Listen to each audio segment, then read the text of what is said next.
What has gone wrong? One of your orchids is just looking terrible. You've gone through, you've done an inspection through your orchids and they all look fine, but the one is just sad and not really looking healthy at all. It's covered with fungus, but you've been doing your regular fungicide or you've been doing your preventative measures and still the one plant is just looking sickly and depressed, whereas the rest seem to be fine. What has gone wrong? In this video, we'll discuss how to inspect your plant and discover what the probable cause of something like this happening to your orchid is, especially if your other orchids are fine and perhaps just one or two are turning and not looking so good anymore. And by the end of this video, you'll be confident enough in your own skills to be able to rescue this orchid, fix all the problems, and make sure it comes back to full health. Here at the Nature Company, we try and demystify the science behind orchid care so you're not left frustrated and confused. Just by a quick surface inspection of this plant, we can see he's infested with all sorts of fungi, from Cercospora to anthracnose, even bacterial rot. So we can tell he's really not happy. Leaves are dying everywhere, even new growths are rotting out.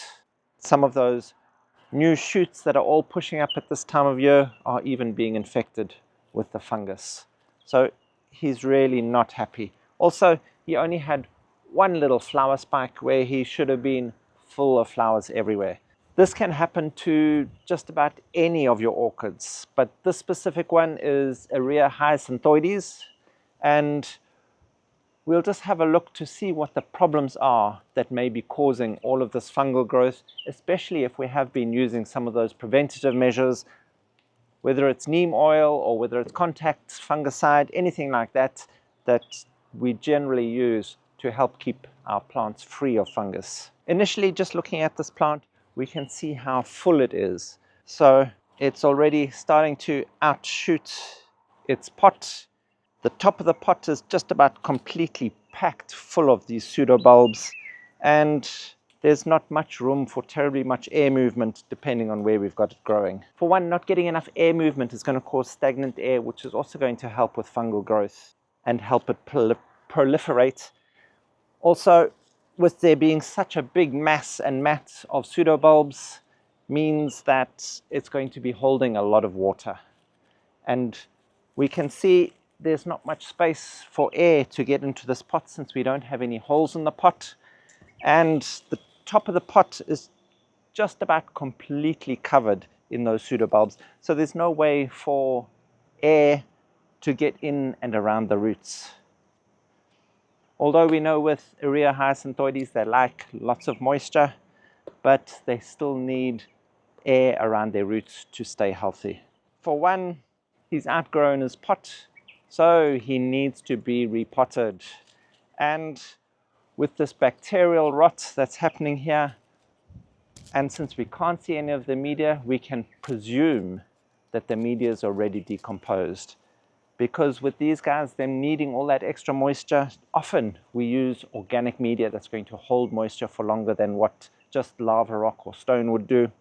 So this organic media has probably started to rot now, and that rotting is starting to cause, for one, the media to become more acidic.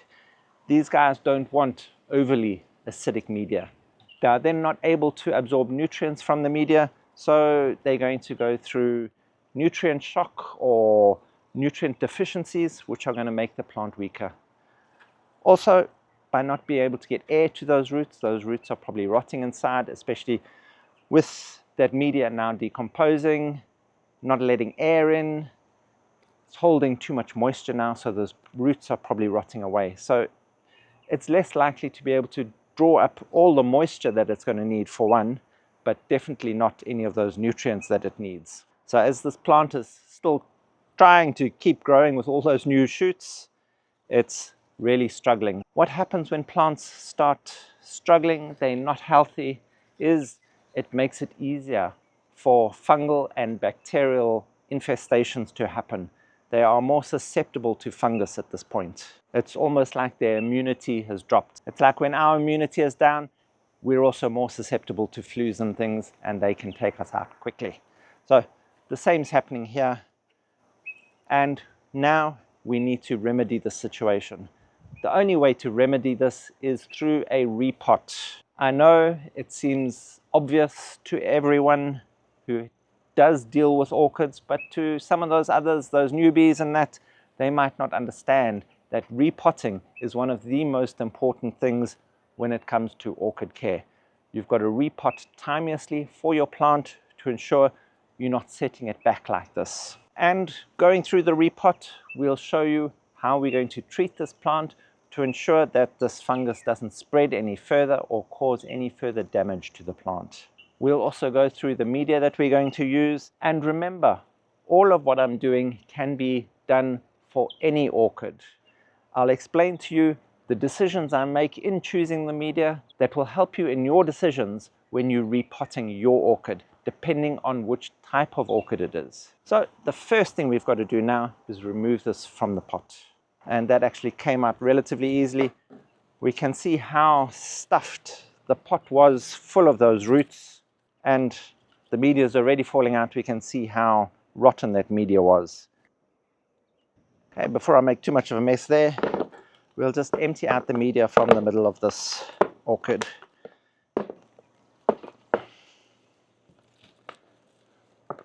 And we can see how just chunks of those roots are coming out as well. They're obviously just dead and rotted, and there's no, they're just not working. And now I'm just working into the back of the orchid. This is the back of the orchid where the original back pseudobulbs were. You can see that they've dried out completely. And that's the front side, the way to which it was growing. So what I'm just doing is working in here and pulling out all of those really old original pseudobulbs that have all dried out now. And then just trying to get my fingers in to remove any of that excess media. Most of the roots at this point will also be dead because they would have come off those old pseudobulbs, so you don't have to worry about pulling those away. And we even have little friends. See them there, these little red millipedes. Although they eat generally dead material, they'll also eat the roots of your orchid too. Now for all these pseudobulbs that are rotting here, that have probably got some sort of bacterial rot, we need to surgically remove those. So I'll go grab my nice sharp sanitized secateurs and cut these out.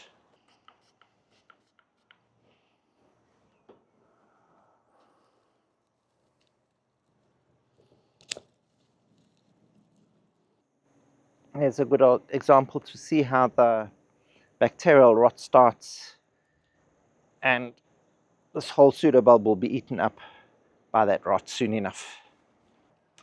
And as we're going through cleaning up the plant like this, I'm also going to be removing any of those old leaf sheaths around any of those pseudobulbs that still have them. Just be careful when doing this. We can have those small little growths, those new little buds coming out from the base of them, and those are quite easy to pull off while you're doing this. So it can be a little bit time consuming, but it's worth it. It helps your plant recover faster. Here's a whole pseudobulb here, one of the back bulbs that I'm taking off as well. And one of the reasons that I'm doing this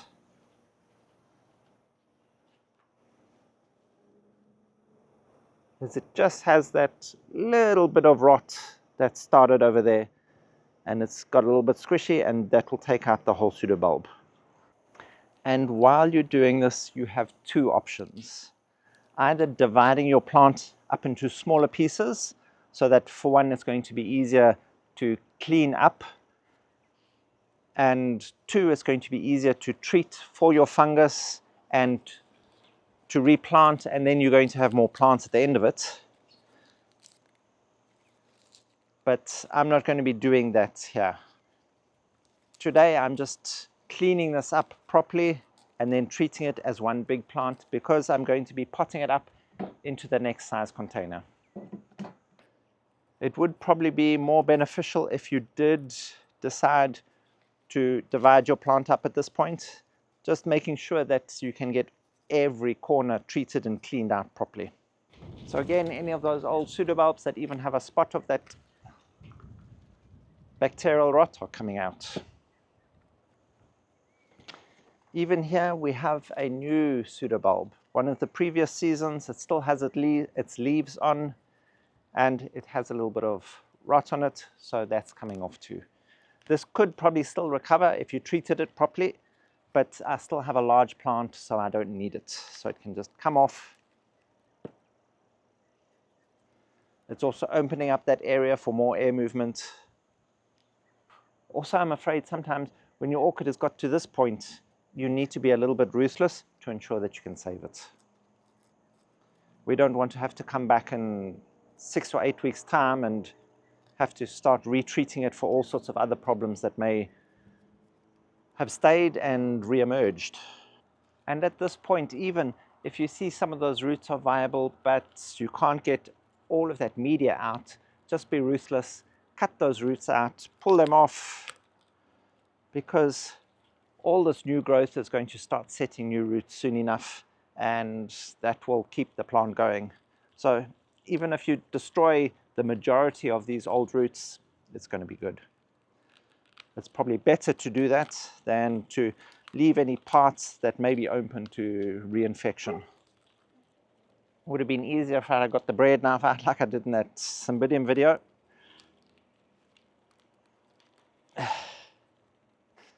Let's just go in and chop some of those out.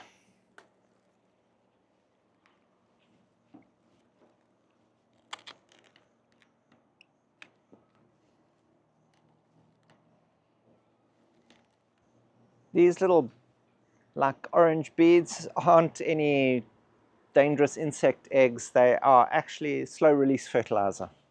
This is Osmocote, one of the slow release fertilizers that I put on some of our orchids, especially the ones that like to grow vigorously. I'm doing this for two specific reasons. For one, ensuring I'm taking off any dead or dying material or anything that may still have been infected with fungal spores or anything. And for two, it's opening out the base of the plant to allow for air movement. So that will help reduce any reinfection. Also, it will give space for those new roots to grow and stop holding so much excess moisture. So with orchids like Cattleya and Phalaenopsis, things like that, you're probably not going to get as much of a mat of roots at the base of your plant, but you'll still need to check through those roots carefully, remove those that are not viable any longer, and if there is a large amount of roots, you can actually reduce some of that volume. And then just while doing this, you've got to be careful that you're not going to damage any of those rhizomes or those pseudobulbs that may be in between here, unless you are dividing your plant, because then it will help give you a section that you'll be able to take off more easily, because this will be majority the older growth that is lower down. So we can see that I've taken away just about the complete root volume that was inside the pot, and we can start seeing some of those rhizomes and those old pseudobulbs in the base here. So that's about as far as I can take that. We'll just take off some of those overly damaged leaves. One of the reasons that we're doing this is, for one, these leaves will die off slowly by themselves anyway. Also, the fact that they are infected with a lot of fungus, that even if we treat them, you can't be sure all of it's going to die. So if we can remove some of the volume anyway, it's going to help reduce the chance of this spreading again or spreading to our other orchids. We are going to leave some of the damaged volume on because we still want a little bit of photosynthesis to happen to help feed the plant for those new growth that is happening. Also, by removing this excess volume, it's going to help make your treatment more effective because it can get to the parts of the plant that it needs to. That's a new shoot here that's got some major infection on it. So what I'm going to do is trim those tips of those leaves off and see how successfully it will grow thereafter. Also, we can see how removing this excess leaf volume is allowing for air movement through the plant again. And one of the big things about fungal attacks is they're less likely to happen when there's more air movement, because it helps that evaporation happen faster and there's no moisture hanging around on the leaves or between the leaves to cause that fungal to bloom. Cause that fungus to bloom. So, and we have that little flower spike that needs to come off too. And as I said, don't be scared to take off all the leaves if you prefer. You can do that. It's not going to really make terribly much difference. So now it's going to come to the treatment of this. This really does need to be treated with a systemic fungicide.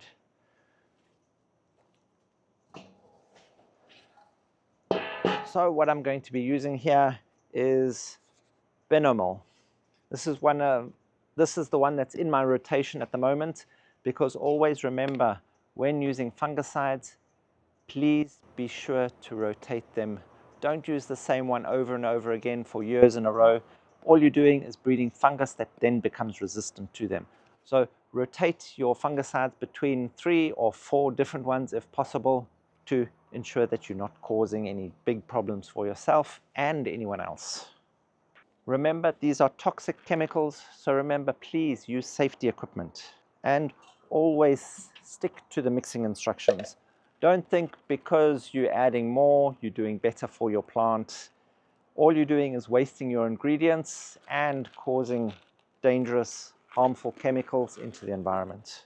And we're not sure how overdoses could then affect your plant as well. So what we do with this one is we just add a little bit of water in, swirl it around, make a paste,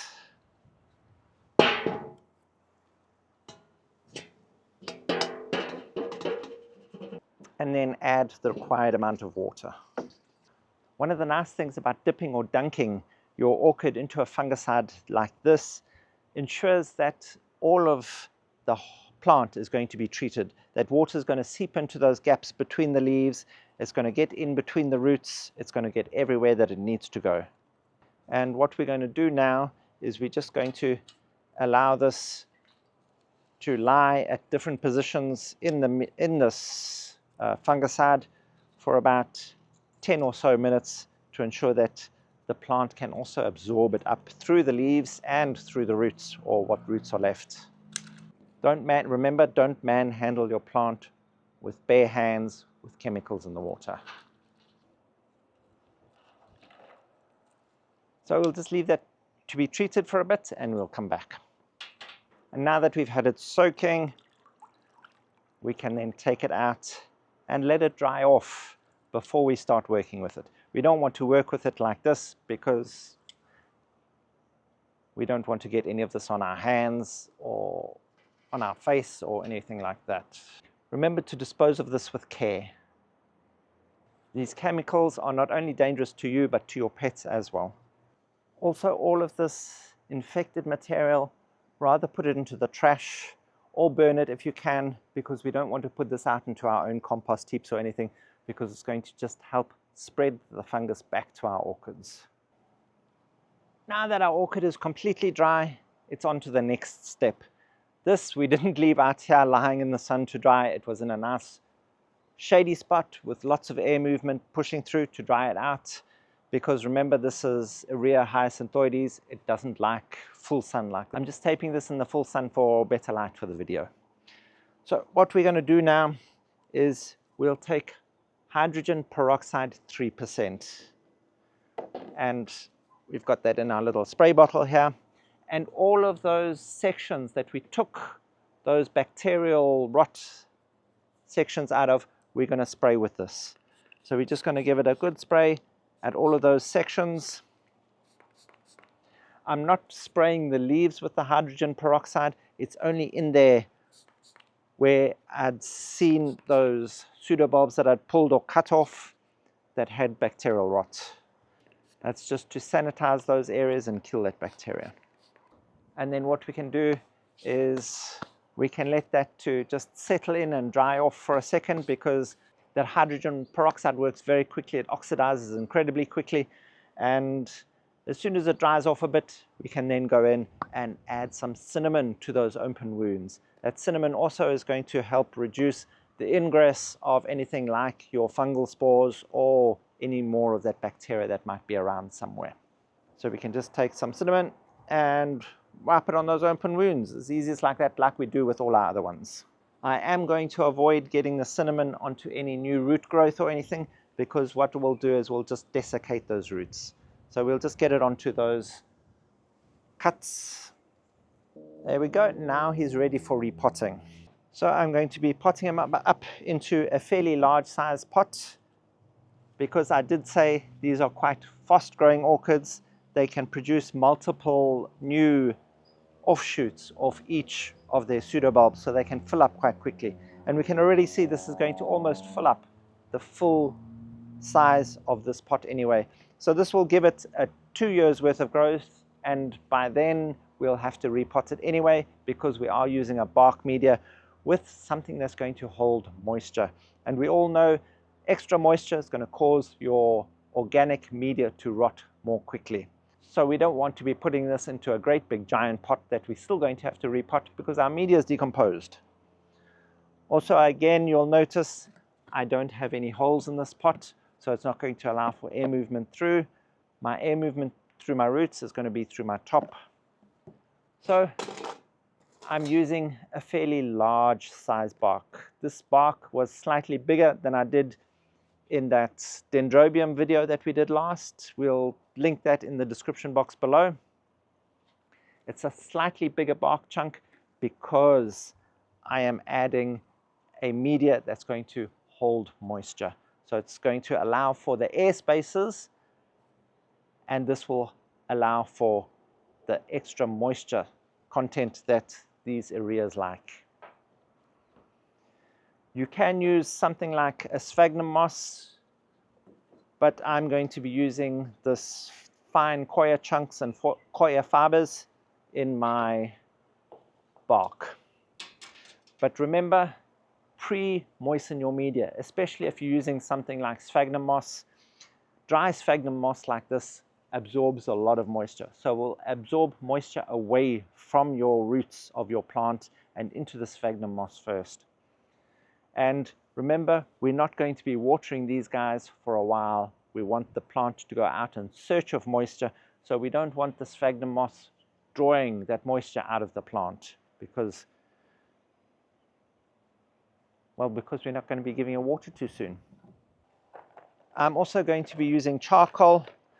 All of these, as I said, have been pre-moistened, because charcoal, we like to soak our charcoal first, because it does hold around 12% of its weight in water after it has been soaked. So it helps maintain a little bit of extra moisture in your pot for longer. And if you want to know all the other benefits of why we use charcoal in our media, I'll link that video in the description box too. Charcoal is an important media when growing orchids, at least for us.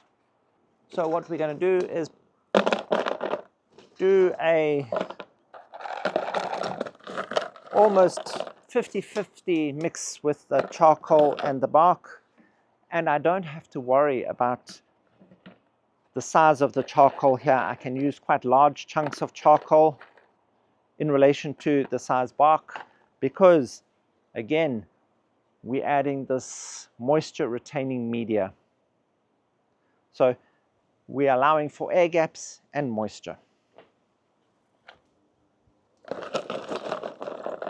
And then all I'm going to be doing is keeping an eye on what the media looks like inside the pot while I'm adding this coir fibers and small coir chunks, just to ensure that there's enough to hold moisture, but leaving enough air gap. So that's basically what I'm looking for. A nice open mix that's going to allow for the roots to easily go in, allow for air movement, still holding some of that moisture, and allow for the plant to grow and be healthy, and hopefully avoid any of these further complications with fungal attacks. At the top surface, what you can do is you can limit the amount of the water retaining media, the coir fibers, and you can just put the bark and charcoal to allow for air movement to come in and allow for that slightly faster evaporation of the top layers, so we're not holding too much moisture at the rhizome and near those pseudobulbs. So with that coir in here, I'm not compacting down. I'm just making sure that there's no large gaps where the media hasn't filled up yet. So we're just pressing gently to ensure that the entire space is filled with media.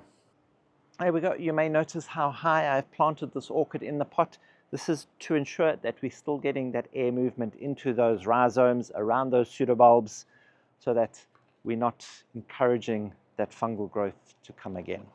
So with me explaining a little bit on how the different size medias work and how we add in moisture retention with air gap management, I hope that allows you to understand more what sort of media you're going to be needing for the orchid that you need to rescue and repot. And if you need any further details on any of this, please check that Buy Me a Coffee link in the description box down below. Ed has posted up a lot of articles on a lot of different orchids and what media is essential for them. So go check that out. That should be your go-to resource for all your orchid questions. And thank you for watching. If you found any of this information helpful, please hit that like button, hit that subscribe button, and that notification bell, bing bong, to be notified of all our upcoming content so you don't miss out on a thing. Help us grow as we help your orchids grow.